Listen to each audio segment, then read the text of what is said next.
I just finished writing a book. I'm fact-checking now that's called The Case Against Sugar. It's been 6 years in the works. My wife keeps suggesting that it should be called Buzzkill, The Case Against Sugar. I try to keep my kids from eating sugar. I was listening to the conversation. It's kind of amusing. It's only a treat in our household.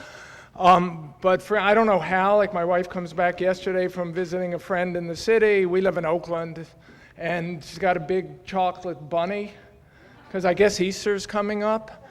And it seems like every other conversation with my kids, I have a 7-year-old and a 10-year-old, have been about this bunny and when they could eat it. It's amazing. And I want to say to my wife, can we just get it off the counter so they won't see it, so we don't have to discuss it? So the first chapter in my book is actually about whether sugar should be perceived as a food or a drug. The chapter is called Food or Drug, and I write about 5,000 words on the issue of its addictive properties. And when I finished it all, I have a friend who's a brilliant journalist historian named Charles Mann. He's written a couple books. One was called 1491 about the Americas before Columbus, and one was called 1493 about how foods and diseases spread around the world and plants after Columbus, what's called the Columbian Exchange. And so I finished writing my 5,000 words on addiction. I finally have something done in the book. This is the first chapter, and I'm reading my friend, his goes by Cam. I'm reading Cam's book, and he's talking a lot about sugar. And he has a parenthetical where he says, scientists debate amongst themselves whether sugar is an addictive substance or people just act like it is. And I think in about 15 words, he just encapsulated all my 5,000, but if I throw out my 5,000, I haven't made any progress, right? So I quote him several times encapsulating this. That's my feeling on sugar as an addictive substance. It almost doesn't matter. If you have children, I don't think we need any more research, right? It's clearly something happens in their brains when they see this that makes them want to keep eating it. Just for myself, I realized a while ago, my friends tend to accuse me when I'm at dinner. They want to know why I don't want to have dessert. And I say, well, it's harder for me to have a single bite than it is not to eat it at all. And my revelation after thinking about this for about 15 years is there's no point at which anything sweet makes me full. There's no point at which I will say I've had enough. You'll stop eating it when you either feel guilty or you feel sick. But there's something about how we metabolize this and what it does to our brain where you never actually say, not for all of us. Like my wife can have 2 bites, push it aside. She's fine. If there's a dessert on the table, I'm having a mental conversation with it for the whole meal. Like, you know that where you're sitting there thinking, can I have another bite? Is it time? It's been like 3 minutes since my last bite. And not everyone thinks like that, but those of us who do, it's like it might as well be a heroin needle. Okay. Just to clarify what we're talking about, over the past 10 years, one of the things that happened is we got very confused about what we were talking about, and about 10 years ago, people decided high fructose corn syrup was the evil in the diet, and that we have to worry about that, and products like Paul Newman's lemonade says, made no high fructose corn syrup, they just replace the high fructose corn syrup with sugar. There's a whole shelf full of organic sugars at Whole Foods that are supposedly good for you because they're organic. They're not high fructose corn syrup. Pepsi now makes a deal about Pepsi that's made with real old-fashioned sugar. And the point I want to make is they're effectively the same thing. Biochemically, they're roughly 50% fructose, 50% glucose. In the high fructose corn syrup, the 2 molecules, fructose and glucose, are separate. They're not bonded together. But when we consume sugar, and even when you drink sodas, the fructose and glucose tend to break up anyway, even before they get to your gut. Biochemically, they're both the same, and the argument I make and others like Dr. Rob Lustig at UC San Francisco is that the question is not whether one is worse than the other, but are they both bad? And one of the arguments, this argument has been going on for about 150, well, you could probably argue 350 years, because as sugar started flowing into England in the 17th century from its new Caribbean sugar plantations, you could see sugar consumption just went up and up and up, and as it did, you started seeing diseases occurring that we didn't see before. So at the moment, those diseases, remember I talked about the crimes committed, so my talks are all, this is the grounding of them. We have an obesity epidemic, we're all aware of it, we can all think back to when, well, those of us who are of a certain age can think back to when we were in school ourselves, and there just didn't seem to be that many obese children. When I was growing up in Rochester, New York, there was one obese child in each of my years. Nowadays, obesity is skyrocketed, not just in adults, but in children. And it goes along with the diabetes epidemic. And the numbers of diabetes are even more frightening. Okay, this chart actually goes to the early 1970s. If we went back to the early 1960s, the prevalence of diabetes in the United States, according to the Centers for Disease Control, has increased 900%. And one of the arguments we make, I've co-founded a not-for-profit called the Nutrition Science Initiative, which is trying to fund and facilitate research to resolve some of these dietary controversies. And one of the arguments we make is that if this was any other disease, like imagine if HIV mortality had increased by 900% since the 1980s. So in the mid-1980s, scientists conclude that the AIDS virus is caused by HIV, and we create drugs, antiretroviral drugs, and we promote self-sex, and lo and behold, 30 years later, you've got a 900% increase in prevalence and mortality. You would have task force all around the country, all around the world, trying to figure out what it is about this disease we don't understand. Obviously, we missed something. Maybe it's not HIV. Maybe there's something else involved, but if we had that 900% increase or a 200% increase, we would have task force. In obesity and diabetes, there's nothing. And the reason there's nothing is because we think we understand what causes these diseases. So the idea, let me put that on hold for a second. There's one other thing to keep in mind when we discuss these diseases. Okay, one thing that scares us so much about them is that obesity and diabetes are associated with a whole host of other chronic diseases. So what that means is if you're obese or you're diabetic, you're at higher risk of getting all the diseases on this chart, including stroke, including fatty liver disease, including cancer, including Alzheimer's. So the heavier you are, the more diabetic you are, the greater your risk. So what we want to know more than anything, what we should want to know is what is it that causes obesity and diabetes? Because if we understand that, we can lower the risk, we can act on, and we can lower the risk of all these diseases. So why do we get fat? That's the question that's driven my research. My second book on this was called Why We Get Fat. And when it comes to sugar, there's sort of two theories at play. One is this idea that sugar is empty calories. It's an idea that dates back about 100 years when all people studied were the calorie contents of foods and their vitamin and mineral contents. And they sat there and they said, look, sugar has no vitamins, and it doesn't come with any minerals, it doesn't come with any micronutrients, not that they knew what that was 100 years ago, it doesn't come with any protein attached, there's no fiber attached. It's empty of all of these. And so if you eat it, you're either eating it on top of the calories you need that do come with vitamins and minerals you need, in which case it's excess calories, or you're replacing these foods, in which case you're not getting enough. So that is where this concept of empty calories comes from. And it's a 100-year-old concept, and it's a 100-year-old science, and it was locked in. One of the points I make in my book is that nutrition and obesity researchers, for reasons that I'm not going to go into long conversation, they just locked in on a 100-year-old idea, and we couldn't dislodge them. And one of the things my Nutrition Science Initiative is trying to do is dislodge them with better research. So the whole science of endocrinology grows up in the 1960s. Endocrinology is a study of hormones and hormone-related diseases. It actually begins around the 1920s with the discovery of the hormone insulin and growth hormone, and it explodes in the 1960s with the discovery of a technique that allows people to actually measure accurately hormone levels in the blood. And out of that, you get this other hypothesis, which is that foods have specific hormonal metabolic effects. Every food you consume is treated by your body differently. So protein is treated differently than fat, which is treated differently than carbohydrates. Different types of carbohydrates are treated differently. So fructose which is half of a sugar molecule, is metabolized in your liver.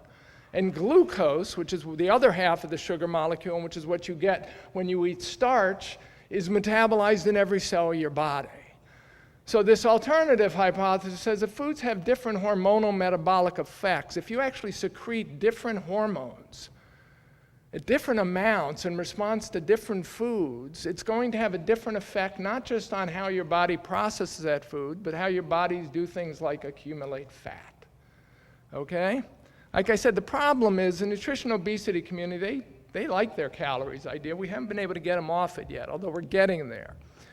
So from this calorie idea, we have, this is what we believe are the theory, this is why people get fat. You've all heard this, you eat too much. Take in more calories than you expend, you get fat. It's a conventional wisdom. It seems so obvious that to argue otherwise has people accusing you of being a quack. When my second book came out, I was on the Larry King show, and Jillian Michaels, a trainer from The Biggest Loser, came on from Los Angeles and gave me a lecture on national television about the laws of thermodynamics, implying that if I said that obesity was caused by anything other than calories in over calories out, I was a quack. And when they cut to an advertisement, I was sitting next to Mehmet Oz, and I turned to Mehmet and I said, I got a physics degree from Harvard, and I just got lectured on national television by a trainer from The Biggest Loser. What's wrong with my life? Anyway, the sugar industry loved this calories idea. Okay? In my book, I refer to it as the gift that keeps on giving. From the 1930s onward, the sugar industry said, look, there's nothing special about sugar. We don't care. That if people get fat, it's because they eat too much. If you eat too much broccoli, you get fat, and you could always exercise more. So the sugar industry up there at the top, it's like I'm having trouble. 3 teaspoons of sugar is, I can't read it. Fewer calories in your egg. Okay? So you could always put sugar in your coffee, you don't have an egg, you're fine. Or you could put sugar in your coffee, have the egg, and go for a long walk and burn it off, so you increase your expenditure. And this was a wonderful idea, and it's allowed, we've kept it going ever since, and the sugar industry still uses it on their websites. And this is the argument that you find in scientific journals. It's all about calories. There's nothing uniquely toxic about this substance. It's just that we like it. We eat too much of it, so eat a little less, exercise more. Okay, so here's the logic, again, from the Sugar Organization. Sugar's not the cause of obesity. Consuming more food than you need is the cause. If you eat more calories of anything, you'll gain weight. It's not sugar, okay? And it's all about personal responsibility. If you want to lose weight, you'll need to eat fewer calories or increase your activity level. So this is basically the conventional thinking, and all our efforts to prevent obesity and diabetes are aimed at basically getting people to eat less or getting them to exercise more. We now tell people, finally we say consume less sugary beverages, but we do so because of this empty calorie ideas. Clearly we drink a lot of sugary beverages, clearly we don't need them, so drink less of it. In other words, there are no bad foods, only bad behaviors. And another way to think about this, here's the other hypothesis. What if sugar is toxic? Okay, this is the metabolic hormonal effect hypothesis. This is the buzzkill hypothesis, my wife would put it. Okay, so in this hypothesis, 100 calories of sugar has an entirely different effect than 100 calories of, pick it, glucose, fat, protein, the lactose, saturated fat, unsaturated, they have different effects. Why do we think sugar has a bad effect when these other foods do? So it's not about the calories, it's about what these foods do to you when you consume them, okay?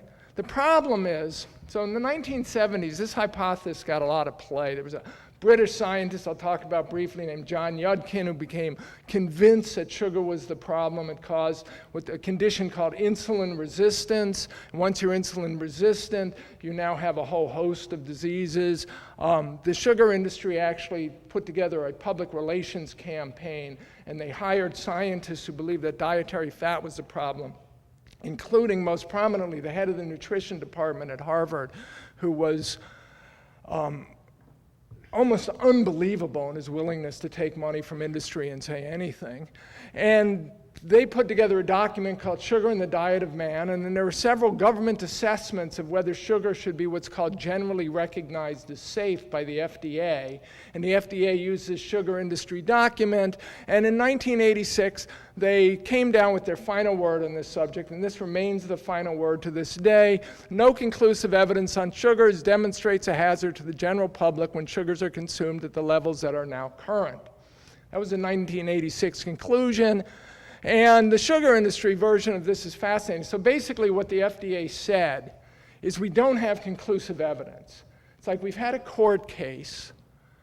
The evidence has been presented on both sides. It's ambiguous, so we are going to have to acquit sugar.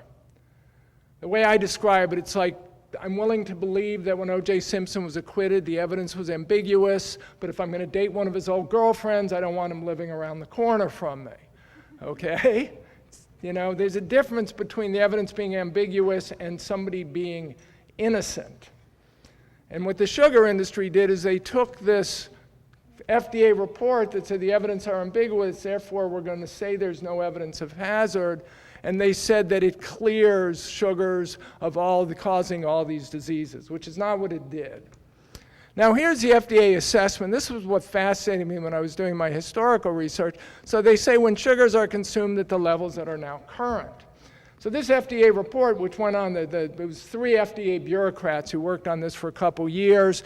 They actually calculated what they thought sugar consumption was in the United States, and they estimated sugar consumption at 40 pounds per person per year, and they said that's what we consider safe. And the same year they said that, the USDA estimates were 75 pounds per person per year. And the USDA estimates for 2011, actually we went up to 150 pounds, and now we're back again. There's a lot of, they estimate loss and et cetera, so now they're saying 90 pounds per year. So our official government statement from the FDA was it's safe if you only eat 40 pounds per year. That's about 40 grams a day. It's about a Coke and a half. We eat at least 2.5 times, and that's per capita. Okay, there's 10 to 20% of the population eats twice that. Actually, one of the debates they had in the 1970s, the National Academy of Sciences had a discussion on this, and one of the expert speakers said, you know, it's kind of like the statement where somebody said that this person drowned in a lake that had an average depth of 3 feet. And it might have had an average depth of 3 foot, but the person happened to be in 20 feet of water when he drowned. So the average consumption might be 90 pounds per year, but there's a lot of us who eat none of it, and a lot of us, particularly teenagers, who eat at least twice that. So here's a little more history. And I'm going to tell you a story. This is a story that I start my book with. Elliot Joslin. In Harvard and Boston now, there's the Joslin Diabetes Research Center. It's the most prestigious research center in the country. Elliot Joslin in the 1890s was a young medical student at Harvard. He had graduated from Yale. He went to Harvard.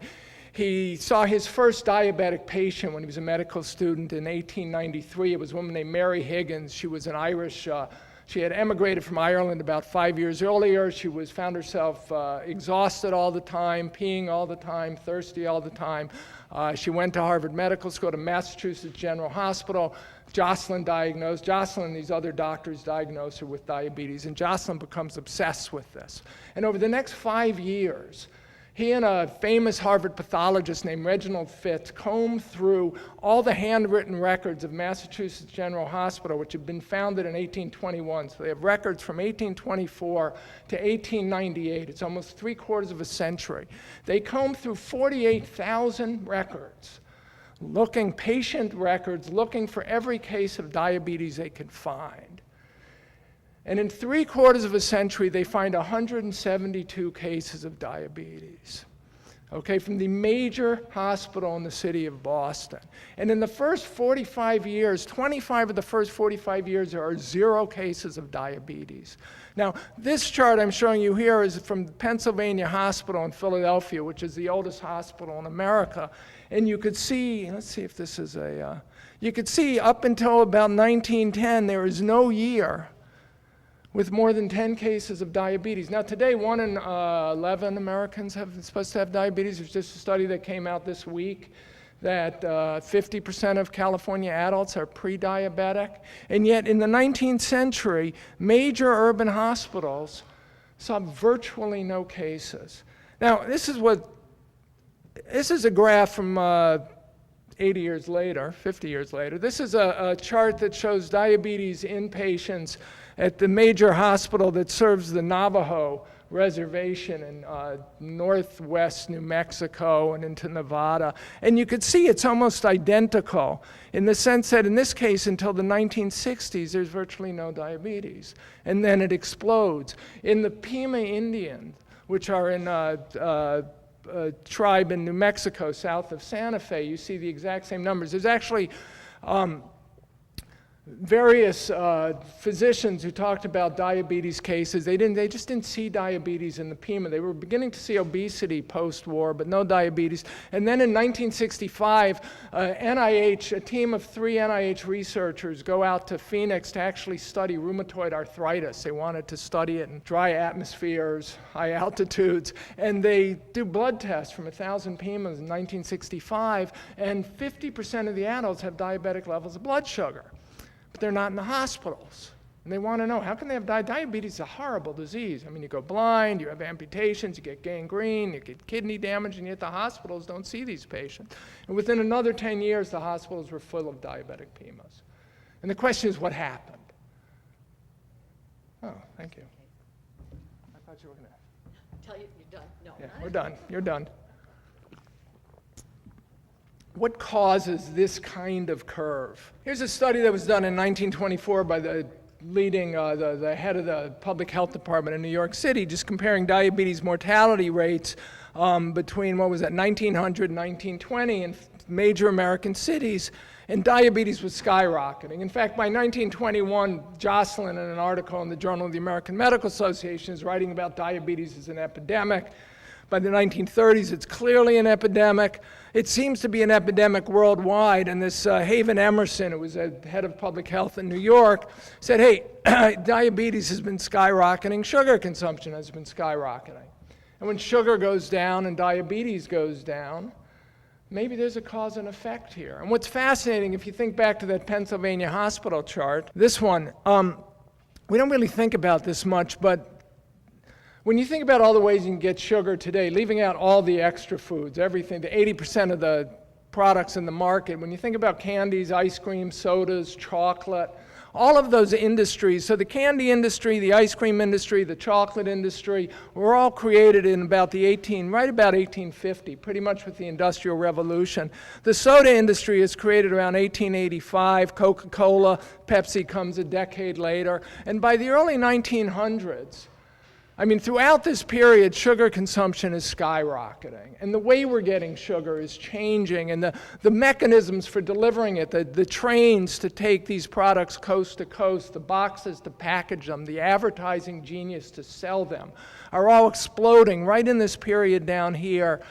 And then by the 20th century, you start seeing this explosion of diabetes. And again, these numbers are actually trivial compared to, remember I said there was a 900% increase from the 1960s onward. If you go back down to these numbers, you're talking about a 9,000% increase. So a disease that really didn't seem to exist in the 19th century exploded in the 20th century. It exploded coincident with this increase in sugar consumption. And when we created all these foods, so sugar in the 18th century is still expensive. In the 19th century, it starts to become inexpensive, and it becomes a food for children. All these industries start catering to kids. Used to be sugar was too expensive for children, and only rich people had it. And then the second half of the 19th century, these industries are targeting children and actually women too. The men are getting alcohol, the women are getting sugar. So this theory that sugar was the cause of it was very popular in the 1920s. Elliot Jocelyn didn't believe it. The reason Jocelyn didn't believe it, Jocelyn didn't understand that glucose and fructose were different.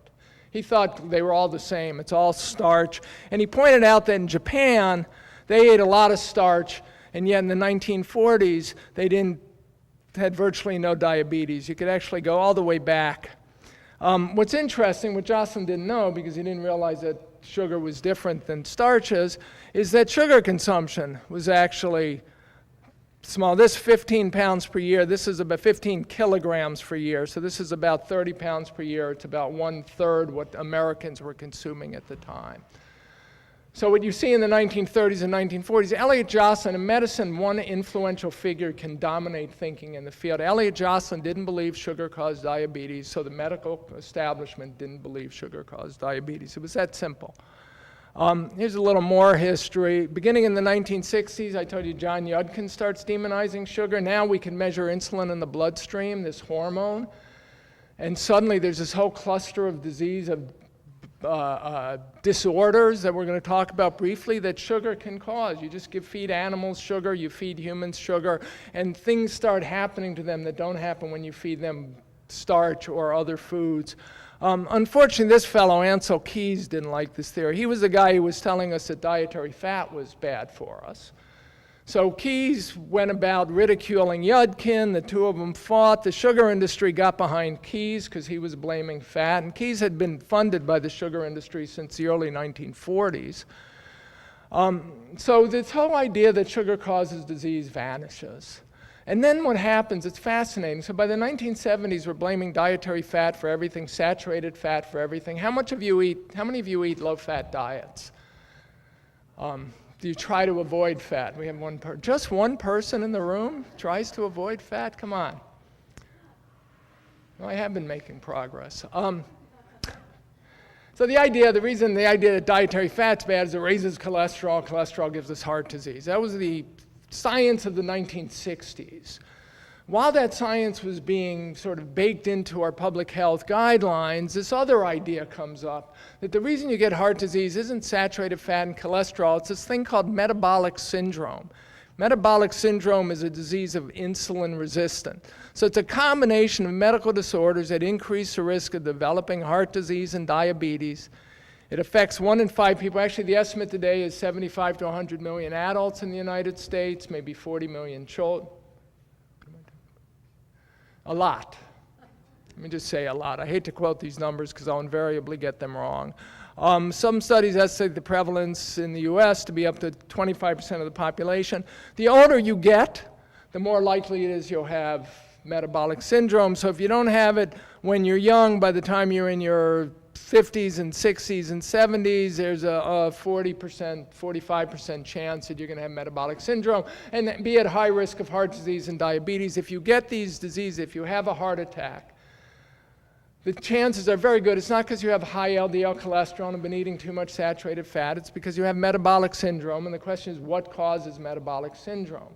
So this disorder started to emerge in the literature. People started studying in the 1950s. In the 1960s, they were putting it together. There's a group at Stanford led by an endocrinologist named Gerald Reaven. John Yudkin was looking at this when he was implicating sugar. 1988, it finally seeps into the diabetes community when Reaven at Stanford gives his what's called the Banting Lecture at the annual conference of the American Diabetes Association. The heart disease people don't care about this because they're concerned with fat and heart disease. The question is, what causes metabolic syndrome? So among these disorders of metabolic syndrome, one is your waist size is getting bigger. Okay, when you go to the doctor, if your doctor is going to diagnose metabolic syndrome, the first thing he's going to look at is your waist getting bigger. So if your waist is getting bigger, you probably have metabolic syndrome. More so for men than women, by the way. So women tend to be a little protected against this. If your HDL, the good cholesterol, if that's low, that's a sign of metabolic syndrome. If your blood pressure is high, that's a sign of metabolic syndrome. It's a cluster of disorders that tend to go together.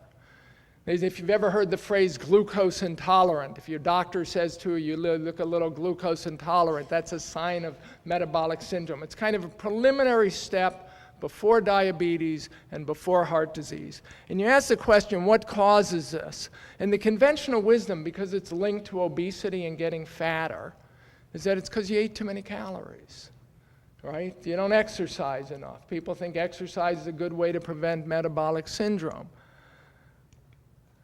But here's the less technical lingo.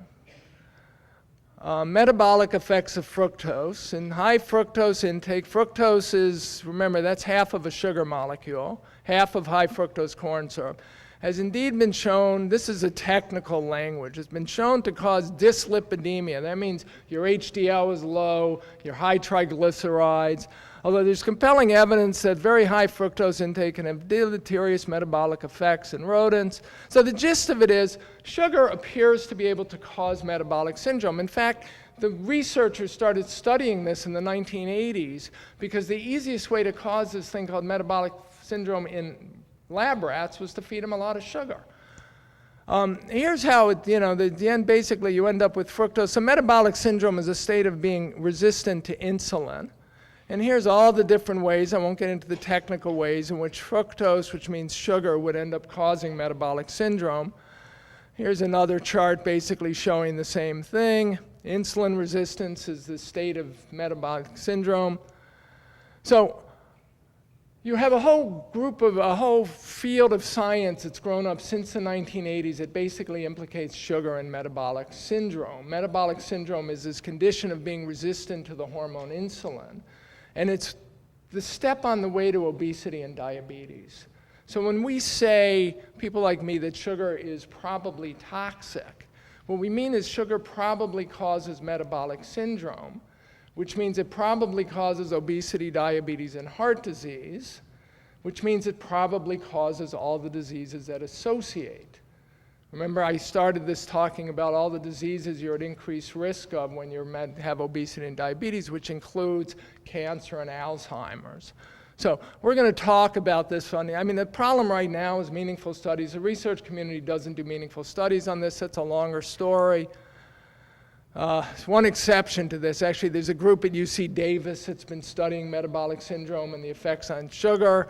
And as they did a study on 30 rats, 30 monkeys a couple years ago. They published it. They fed them a high sugar diet. They basically just let them drink sugary beverages whenever they wanted to. And something like 28 of the 30 ended up with metabolic syndrome, and subset, I think it was 4 of them, developed diabetes in a year, just by letting them drink sugary beverages over the course of a year. Conclusion for the moment. Okay, this is how the Institute of Medicine phrased it. The Institute of Medicine did a study in which they looked at sugar consumption and the effect on obesity, diabetes, and heart disease, and insulin resistance, and they said that there's a lack of scientific agreement, and it's controversial, which it is. Okay? And the studies, like I said, are ambiguous. But if you believe them, if you're worried about it, I'm going to get to this in a second. We have a substance out there that your children are consuming, that we're consuming because we think we can balance it. We could have a Coke, or we could have a soft drink, or we could have fruit juice and work out, and it's going to be fine. And it may or may not cause insulin resistance, metabolic syndrome, and the diseases that associate with it. There's a scientific controversy. Like I said, the circumstantial evidence is very compelling. You add sugar to any diet. Those charts I showed you about the Navajo and Philadelphia Hospital, I could show you a chart like that for virtually every nation and every population in the world. From the Inuit in the Arctic Circle, to the Maasai on the hills of Kenya, to South Pacific Islanders, to the Middle East, anywhere you add sugar to their diets, you see this explosion of diabetes and obesity. Okay? It appears, although it's controversial, that sugar is the cause of diabetes. That if we didn't have sugar in our diets, diabetes would be as rare as lung cancer would be if we didn't smoke cigarettes. So here's the Grinch trying to steal Christmas. My wife is a humorist. So one of the other titles that we were thinking of for my book was going to be Stealing Christmas, the case against sugar. This is the Grinch problem, okay? Everything else with sugar is fine, right? Because hey, if you're getting fat or your doctor says you're getting insulin resistant, you could just cut back. Now's the time. So you eat it, you let your kids eat it, and then you cut back when it starts to get bad. But what if you don't see the bad stuff until it's too late? Does sugar cause cancer? Okay? This, by the way, now I'm in quackery land, so I have to warn you. I mean quackery land the way the other people perceive it. This is a chart I told you about. So obesity increases your risk of all these diseases, and one of those diseases is cancer. This is a well-accepted phenomenon. Now, what's fascinating, when you look in the history, cancer appeared to be a very rare disease in the 19th century as well. In fact, there were populations in which you couldn't find cancer. So Albert Schweitzer, who won the Nobel Peace Prize in 1953, if I remember correctly, for his missionary work in equatorial Africa. He opened a missionary hospital in the Gabon in Africa in 1913. He didn't see his first cases of cancer in a black African until the 1930s, and he treated about 90 patients a day. Okay? And he did not take days off.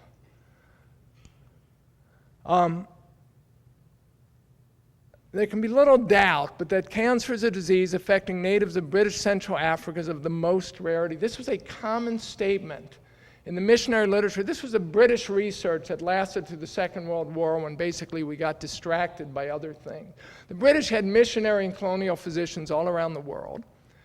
And they actually, beginning in 1904, they founded the British Cancer Research Fund, and the purpose of it was to find out how common cancer was. And they sent messages to all the missionaries all around the world saying, report on your cancer, your numbers of cancer.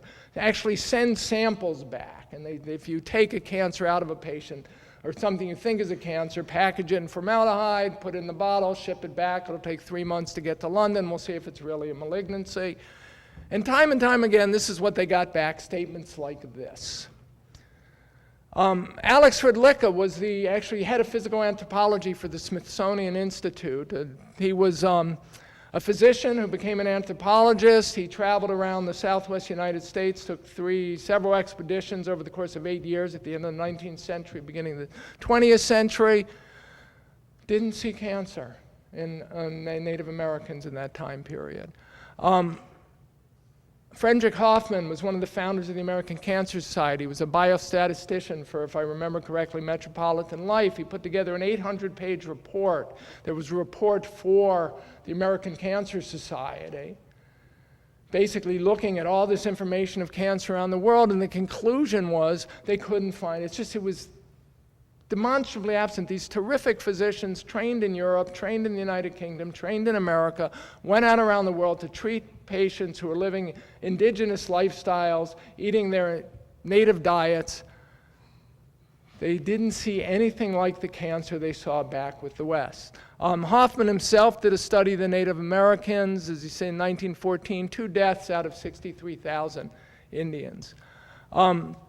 Charts were drawn of cancer rates going up with time, cancer mortality. Some of this was clearly a diagnostic effect. People were looking harder for the disease. They were more likely to put the disease on a death certificate if somebody died from it. But they couldn't explain the size of the increase. Here's Hoffman and the mortality from cancer throughout the world. In contrast to a marked decline in the general death rate, cancer remains one of the few diseases actively and persistently on the increase in practically all of the countries and large cities for which trustworthy data are obtainable. Today, 1 in 8 Americans will get cancer. Again, you just ask this question, where was it? Okay? There are a lot of explanations for why you might not see it, but why weren't people in the hospitals dying of cancer? Number of cases of breast cancer in Inuit women in the Western and Central Arctic diagnosed before 1962, and the answer is 0. Okay? So the same observation that you could see in the literature that was discussed and studied from about the 1870s to the 1940s continues post-war in some populations, well-studied populations. The same researchers, the same physicians who studied the Navajo described breast cancer emerging about 10 years after diabetes did. 1960s, none of it. 1970s, women start getting breast cancer in these populations. Relatively recent epidemiologic studies of comparing cancer in different populations and cancer rates in populations that migrate from one area of the world to another. Classic example are Japanese. In Japan, Japanese women don't seem to get breast cancer. They come to the US by the second generation. Japanese Americans have the same breast cancer rates of every other population. The question is, what causes it? one of these seminal studies back in 1981, Richard Dahl, one of the authors, was knighted for his work linking cigarettes to lung cancer. They concluded that 10 to 70% of the cancers that we get are caused by diet. Don't know what that number is, but it's at least as large, possibly larger than cigarettes. Okay, here's the technical lingo. Basically what I'm going to get to is the argument that insulin resistance basically increases insulin levels in your body. So if you're metabolic syndrome, if you're getting fatter, you have high levels of insulin. If you have high levels of insulin, you also probably have high levels of blood sugar. Both of them fuel cancer growth. Here's how it looks in the technical diagram. So you've got insulin resistance, and it goes boom, boom, boom, and you end up somewhere down here with, I'm assuming that's a tumor cell. I have trouble seeing this slide. And the question is, what causes the insulin resistance? Metformin is a wonderful drug. Metformin is a drug for diabetics. It lowers insulin levels, and it turns out that diabetics who take metformin have lower cancer rates than diabetics who get insulin. Luke Hanley, actually he's now at Cornell Medical School, he's no longer at Harvard, one of the leading cancer researchers in the country, says metformin may have already saved more people from cancer deaths than any drug in history. The way it works is by lowering your insulin levels. So you're back to this question, what is it that raises insulin levels? And the answer to these researchers who study this connection is sugar. Okay, Craig Thompson is the president of Memorial Sloan Kettering Cancer Center in New York. This is probably the most prestigious cancer research hospital in the world. Thompson doesn't eat sugar because he thinks sugar causes cancer. And Luke Hanley, who's now director of the cancer center at, I thought I changed the slide, cancer center at Weill Cornell Medical School. He moved to New York a few years ago. Lou also says the same thing. These people don't eat sugar, not because they're worried about their weight, but because they think if they avoid sugar, they will lower their risk of getting cancer. That's my last slide. Sugar scares me. I mean, there are a lot of diseases that are linked to obesity and diabetes and metabolic syndrome.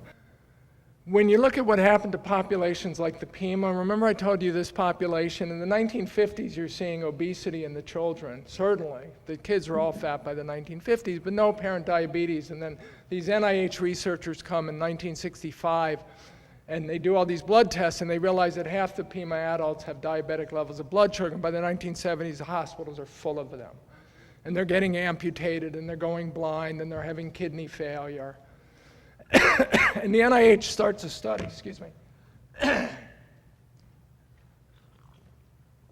the NIH starts a study where they follow the Pima,